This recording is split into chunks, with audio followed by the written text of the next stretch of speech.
अस्सलामुअलैकुम प्यारे बच्चों, कैसे हैं आप लोग। उम्मीद करती हूँ आप सब बिल्कुल खैरियत से होंगे। बच्चों, आज हमारी कौन सी क्लास है? आज हमारी उर्दू कवायद की क्लास है। और उर्दू कवायद की क्लास में हम चल रहे हैं अपने नए काम की तरफ। तो नया काम जो हमारे पास मौजूद है वो है सरगर्मी। क्या काम मौजूद है? सरगर्मी।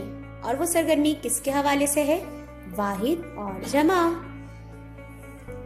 तो चलो चलते हैं सरगर्मी की तरफ। सरगर्मी में सबसे पहले हमारे पास सवाल दिया गया है कि कौन से वाहिद हैं और कौन से जमा हैं। दिए गए अल्फाज को मुनासिब जगह पर लिखें और उनकी वाहिद है तो जमा और जमा है तो वाहिद लिखिए।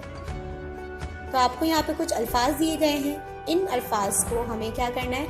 जो हमें वाहिद दिए गए हैं तो उनकी जमा बनानी है, और जो हमें जमा दिया गया है तो उसकी हमें वाहिद बनानी है। तो सबसे पहले लिखा हुआ है कॉपियां, घर, खाना, दरवाजे, चीज, बीमारियां, पेंसिल।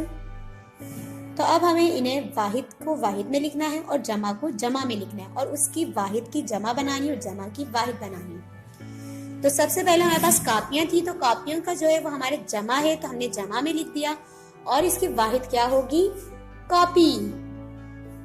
इसके बाद हमारे पास है घर। तो घर एक है तो ये किस में लिखेंगे हम? वाहिद में। और इसकी जमा क्या होगी? घरों। इसी तरह फिर हमारे पास है खाना। तो खाना यकीनन हमारे पास क्या है? वाहिद है तो हमने वाहिद में लिख दिया। इसकी जमा क्या हो जाएगी? खाने। इसके बाद हमारे पास है दरवाजे। तो दरवाजे का जो लफ्ज दिया गया है वो हमारे पास है जमा, तो इसकी वाहिद हम क्या लिखेंगे? दरवाजा। इसी तरह हमारे पास जो दूसरा वर्ड दिया गया है वो है चीज। तो चीज हमारे पास वाहिद है और इसकी हम जमा क्या लिखेंगे? चीजें। फिर हमारे पास दिया गया है बीमारियां। तो ये एक से ज्यादा है तो ये क्या हो गई? जमा हो गई। तो हमें इसकी लिखनी है वाहिद, और इसकी वाहिद हमारे पास है बीमार। इसके बाद हमारे पास आ गया पेंसिल।